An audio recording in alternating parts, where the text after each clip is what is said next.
Salut la gang, on est déjà le 3 septembre, hey, pas d'allure. L'été a passé. J'avais pensé mettre ça à l'eau pour l'essayer dans le courant de l'été, mais là, l'année achève un peu. Fait que, entre-temps, on a tout remis à neuf l'électricité. J'ai remis à neuf aussi la cloison dans l'épisode précédent. Fait que ça faisait plusieurs années qu'il n'y avait pas d'électricité dans le bateau.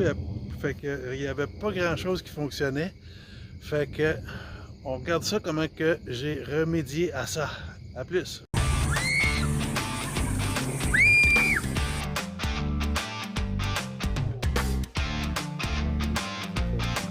Donc, prochaine étape.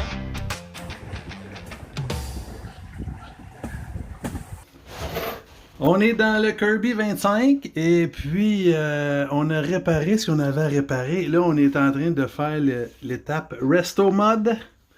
Alors, j'ai des petits projets. J'ai envie de mettre une toilette Porty Potty ici en avant. J'ai déjà fait le trou pour un Selection Switch, mais j'ai pas une vraie Selection Switch. On va dire que c'est une Switch parce que j'ai juste une batterie. Et puis, le panneau électrique qui était là, je vais le mettre derrière, sur la cloison là, à un endroit où on peut pas s'accoter le dos. Tu sais, juste derrière le bulkhead qui est là, la cloison. Fait que juste à partir de là, vers l'arrière, on va pouvoir switcher tout ça. Et puis, repositionner la batterie là. Et puis, en plus, à l'extérieur, j'ai scoré ça. On parle de la même génération, sauf que celui-là ici, c'est un bidata. Alors, on peut switcher du profondimètre à la vitesse en appuyant sur les boutons qu'il y a là, j'imagine. Alors que lui, c'était juste la vitesse. Et donc, j'ai déjà une sonde Airmar avec une prise un peu spéciale. Fait que j'ai vu qu'il y avait 3 fils. Et puis là-dessus aussi, j'ai 3 fils ici, là, à partir de sondeur. Fait que faut que je démêle un peu tout ça pour savoir quel fil va où. Puis en espérant que ça fonctionne parce que c'est pas garanti. Et puis, je ne l'ai pas avec moi, mais on fait un beau trou ici pour mettre une belle boule de Noël. Fait que, couple de petits projets comme ça. Et puis ça, je pense que ça va faire la différence sur le bateau ici.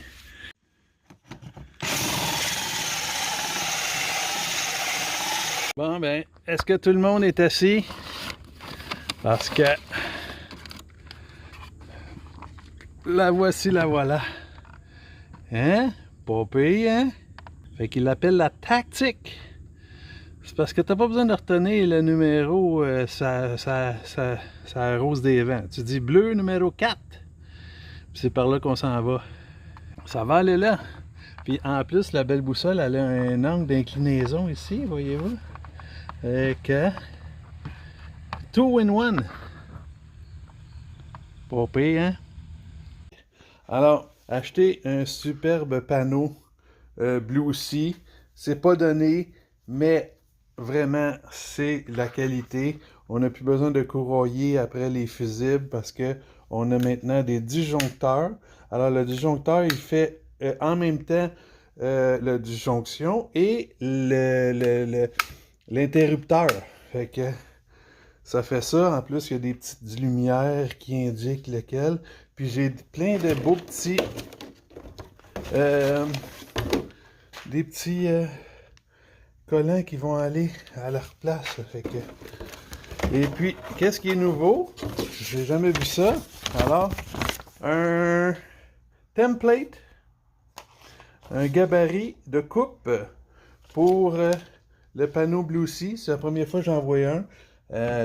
On se rappelle que dans le CNC, j'ai dû recommencer parce que pas facile. Il faut pas couper ça en rectangle parce que ça fonctionne pas là. Les trous interfèrent dans cette ligne-là. Et puis, c'est ça. Même chose pour elle. Fait qu'on peut pas couper un rectangle. Il faut absolument faire des se laisser du vissage pour pouvoir visser notre petit panneau. Bon ben, hey, regardez-moi ça, si c'est beau. Ça fit. Sauf que, en perçant le dernier trou, schlack. Fait que le gabarit Blue aussi, pas tout à fait à mon goût encore. Parce que le gabarit Blue aussi, il nous faisait un genre de rectangle, puis on laissait les coins là. Moi, je pense que la meilleure manière, c'est de faire ça, là. Premièrement, ici, là, je ne verrai pas pourquoi on a besoin de revenir si proche, là. Tu sais, la vis est en ligne. Hein? Fait que j'ai pas besoin de venir faire une coche ici, là. Et puis, ici, dans les autres coins, j'ai pas besoin d'aller chercher le rebord ici tout de suite, parce que c'est là que je viens plus profond. Fait que j'ai juste besoin de laisser cette partie-là. Fait que beaucoup plus de matériel là, qui reste. Là. En tout cas, si vous travaillez avec des matériaux fragiles, le dessin il ressemble à ça, là, voyez-vous? OK. Tu sais, je voulais qu'il s'ouvre pour pouvoir avoir accès au fil en arrière. Fait que j'ai pas trouvé d'autres sortes de pentures que ceux-là, là, qui pourraient bien fonctionner, qui seraient assez minces pour être en arrière, puis que on puisse l'ouvrir plus que 90 degrés, ou au moins 90 degrés, parce que j'avais pensé mettre ces petites-là, là, comme ça, mais je voyais pas comment que, si je mettais ça à plat de même, derrière, fait que ça derrière le panneau, et puis le panneau il aurait été en avant, et puis il aurait venu à côté sur la tête de ces vis là, là.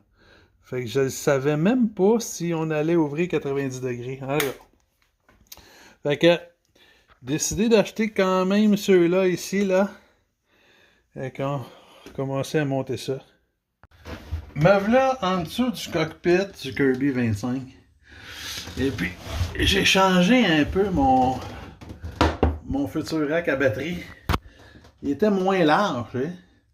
Mais on était appuyé juste à la cote. Tu sais, puis une batterie, c'est assez pesant. Fait que j'avais peur aussi que dans les 40 régiments, là, on arrache le fond du bateau. Tu sais. Fait que là, je suis allé chercher plus de structure. Premièrement, on a 2 épaisseurs. Plus on va aller chercher le côté aussi. Et puis, ça devrait être pas mal mieux. Fait que ici, c'est sûr que là, je pense que je vais y mettre un petit bandelette en dessous de renfort pour pas que la batterie elle fasse le rond. Bon, le voici, le voilà, le rack à batterie. Il met un petit renfort un peu en dessous là. Il m'a donné bonne confiance que ça va pas faire le rond avec le temps. Fait que ça ici c'était des morceaux de teck. Les restants c'est du teck de plantation, inquiétez-vous pas. Fait que, puis les supports à batterie vont être vissés là-dessus. Puis je vais juste mettre une courroie autour de ça. Et puis pourquoi je colle pas les supports à batterie? Ben des fois qu'on changerait de modèle de batterie. Fait que c'est un peu pour ça. Que on va juste les visser. Mais tout ça, on va coller ça au Polybound. La voici, la voilà. La braquette, support batterie, renforcée en dessous. Et puis j'ai fait le test du Sasquatch dessus, puis aucun problème. Fait que la colle est déjà prête. Et puis on installe ça dans le fond là-bas. Yeah. Le voici, le voilà. Panneau électrique. Pas raccordé, naturellement. Ok. Bien content du résultat. La batterie est à sa place. Presque au bout du cockpit, là. J'aurais aimé ça qu'elle soit un peu plus en avant que ça, mais Je voulais pas perdre du rangement là, dans la section en avant de ça. Fait que je pense que c'est un bon compromis. C'est toujours mieux en arrière qu'en avant, à mon avis, là. Et puis, c'est ça. Fait que ça va moins quand le bateau va taper du nez. Ça va être moins pire, je crois. Fait que là, il me reste à mettre une courroie autour de ça. Et puis, il y a des courroies spéciales là, pour les batteries, mais je les trouve pas géniales, en tout cas. Probablement que ça va devenir une strap ratchet. Et puis, bon. Fait que les deux fils de la batterie vont tout de suite aller dans le cloison qui est là, pour s'en venir ici. Et puis, de là, ils vont s'en aller au panneau qui est là. Fait que, quand même, pas trop pire de fil. Et puis, ben de là, ben, on va raccorder les lumières de navigation, cabin light, le radio, le bidata, lumière de mât. Qu'est-ce qu'il y a aussi? Pas mal ça, hein? Fait que, quelque chose de bien important dans un bateau, c'est que l'eau ne rentre pas. Fait que ici, là, on avait des affaires tout pétées. Fait que, on a acheté ça. C'est pas les plus chers, c'est pas les moins chers non plus, mais ça devrait faire amplement le travail. Fait que j'ai dû agrandir le trou un peu. Fait que, à chaque fois qu'on va changer de speaker, il va falloir qu'on, à moins de trouver le même, il va falloir agrandir. Fait que dans 20 ans d'ici, là, je sais pas s'il va y avoir assez de place. Alors, on va voir. Fait que là, on va mettre ça. Et puis l'affaire, c'est qu'il fournissait des petites clips. C'est pas payé comme clip là. Mais c'est pas assez. Sont pas assez longues pour l'épaisseur du fibre de verre. Fait que on a raccordé la batterie. Alors, je sais pas si vous voyez quelque chose. Attendez. Bon. Fait qu'on a la batterie ici, il reste à mettre une strap autour de ça. Ici, on va tout de suite sortir dans un breaker, mais là vous voyez pas, hein? Un breaker Blue Sea 50 ampères. Et puis après ça, on s'en vient ici dans la switch Blue Sea. Ici. Après ça, on s'en va au panneau. Le négatif, lui, il va direct au panneau. Comme ça, comme ça, comme ça. Avec positif, négatif. Et puis là, l'affaire, c'est que je voulais pas tout refiler le bateau au complet. Alors j'ai des fils, tu sais, comme ça ici. Ça, c'est les fils de lumière de navigation. C'est des numéros 16.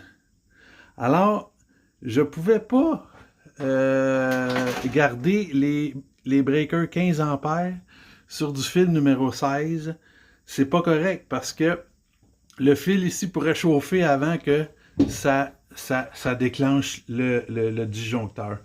Alors, j'ai été obligé d'acheter. Attendez. C'est où? C'est ça. Fait que là, on va être tout en 10 ampères. Alors, on va remplacer toutes les 15 ampères par des 10. Et puis, acheter des connecteurs shrink. Et puis, on n'aura pas besoin d'installer du câble numéro 14. Fait qu'on va installer du câble numéro 16. Et le fil 14 qu'on a acheté, là, ben, on va pouvoir le remettre en quelque part là, dans d'autres projets. Fait que, un petit peu plus de budget là-dessus, mais on fait ça comme il faut. Ciao! Premièrement, toutes les grandes sont pluguées ensemble. Que quand tu as un problème avec la grande, mais il n'y a plus rien qui marche dans le bateau. Fait que là, on va amener un fil grande pour chaque accessoire dans le panneau de contrôle là. Mais le positif, regardez, ça s'en va là. Il y a un petit connecteur que moi je trosse pas en tant que tel. Hein. Ça c'est pour raccorder deux fils ensemble. Et puis après ça, on tombe dans une chose, on tombe dans le rouge, après ça, on tombe dans le noir. Après ça, on tombait dans le vieux panneau de fuse, tu sais. Fait que, bien des choses qui peuvent mal aller là-dedans. Bon, ben, tout est filé, tout est fonctionnel. Ici, si je mets le positif ici sur le positif, les lumières ici vont comme rétro-éclairer les petites écritures qu'il va y avoir écrit là. Sauf que moi, je veux pas que ça soit toujours allumé. Fait que je vais les brancher sur la cabin light. Alors, dès que je veux, excusez-moi là, dès que je vais vouloir voir quelque chose, cabin light, voyez-vous qu'est-ce que je veux dire? Pas pire, hein?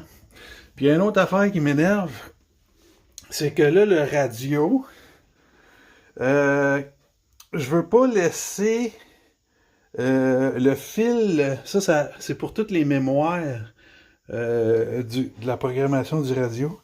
Alors moi, je veux pas laisser ça toujours brancher sa batterie parce que après quelques semaines sans utilisation, ça va drainer ma batterie. Alors, je vais prendre le fil ici puis je vais le mettre sur le positif après la switch. Après la switch on. Que quand je vais rentrer dans le bateau, je vais tourner ça à on. Et puis, les mémoires vont toujours être là. Et si jamais je veux arrêter le radio, ben, j'ai juste à cliquer là-dessus.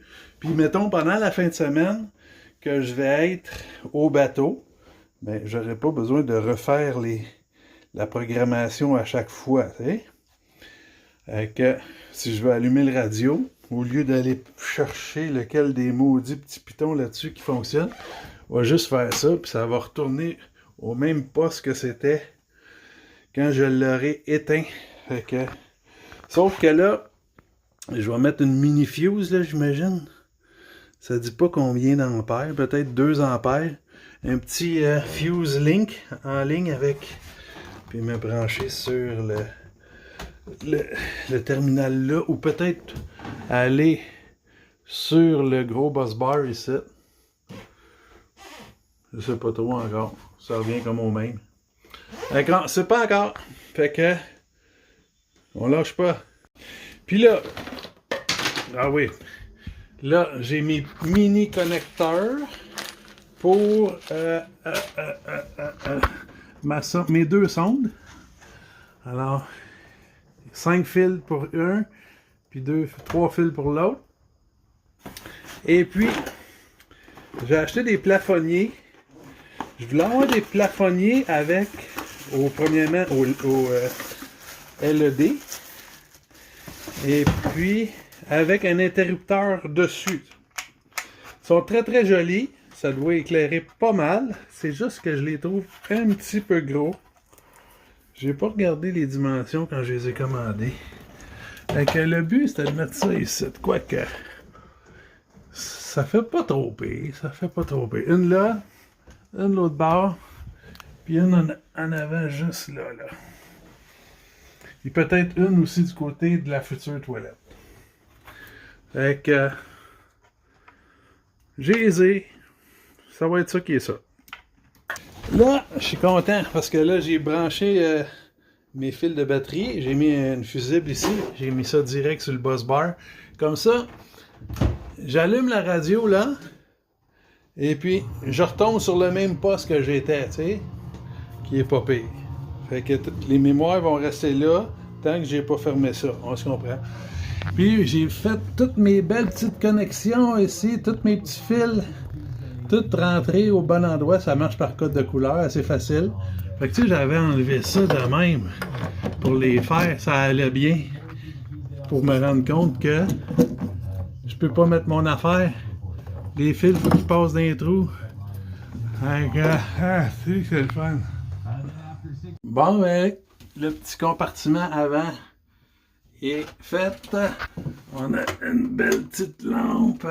Et puis ici, j'ai mes fils, les tie wraps avec une petite vis.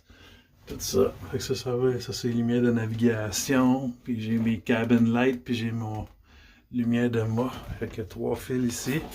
Ça rentre en dessous. Après ça, ça sort en dessous du banc par là.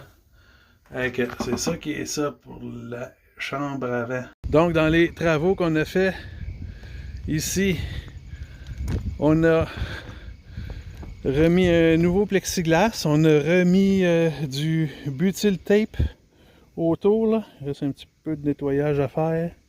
On a aussi remplacé la prise de mât. Alors c'est une prise SAE régulière. Et puis c'est pour la lumière de mât ici. Et puis on a refait le couvercle du moteur avec des nouveaux collants. Ça se vend, c'est eBay UK. Alors United Kingdom. C'était 45 $ une fois livré ici. Et puis la peinture, quand même pas trop pire. Alors, et puis là, les lumières de navigation sont allumées. Et puis, je sais pas si on voit la boussole. Ah, on voit un petit peu de lumière à l'intérieur. Quand on l'ouvre de l'extérieur, on le voit pas, il fait pas assez noir encore. Et puis, à l'intérieur, excusez le ménage qui est pas fait.